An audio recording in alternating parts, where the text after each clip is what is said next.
Okay, let's do a cold start on the Craftsman Racer. It's roughly -10 without the wind chill. As you can see, the battery is back in it. It's been in it for roughly 4 days now. So let's see what happens, see if this battery is going to hold up a charge, and hopefully I don't have to replace it.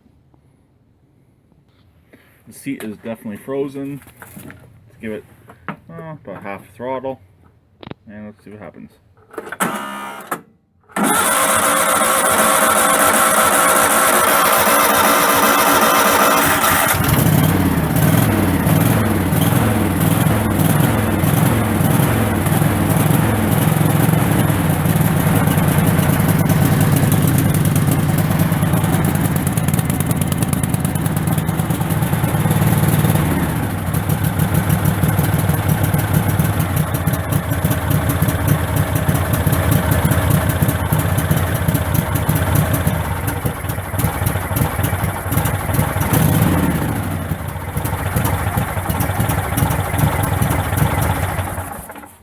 Also, I forgot to mention I did replace the fuel pump. It actually has the fuel pump from the 14 horse Vanguard on it now. That machine's running the fuel pump from the 21 horse V-twin. So a few fuel pumps have been switched around. This one will be getting an electric fuel pump eventually, so that's coming in the future with my new power additive when that comes as well. Really, the power additive that's going on here is kind of for show, but I've heard they do kind of work. So I want to do my own testing to see if they actually truly do work. Since 3D Machines hasn't uploaded a video in quite some time, and since he blew up the engine in his Gator. That starter is a bit of a pain, but as long as it does start, I don't really care.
So it was almost idling on no choke, which was actually pretty good.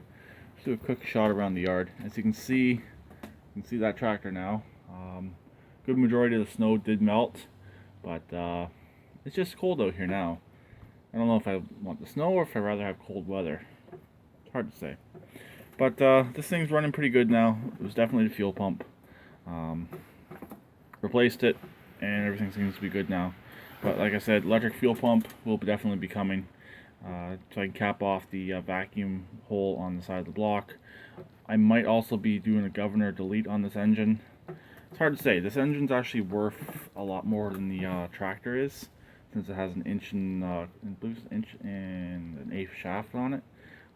It's an industrial commercial engine, but I put it in here for the added power that it has and its durability. So we'll see. It's definitely not a Briggs Vanguard, or sorry, Briggs Intech. It's way better than that. But there we go. It runs. I wish that TAC would work, but since it's a two-cylinder, it's a little bit more difficult to get the TAC to actually work correctly, unfortunately. It's pulling a signal off each coil, and each coil are technically connected together with the kill wire, and there's a resistor within that kill wire. I have tried the TAC. It worked briefly, and it just kept on bringing down the engine every time the TAC was connected. So I got videos on that if you want to look them up. But there we go. It runs. It started up a lot better than it has been starting up with the new fuel pump.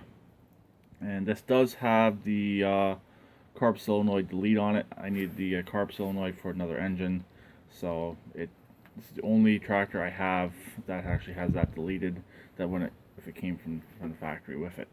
So that's it. So I'll talk to them later. Please keep redneck like always, and please prime comment.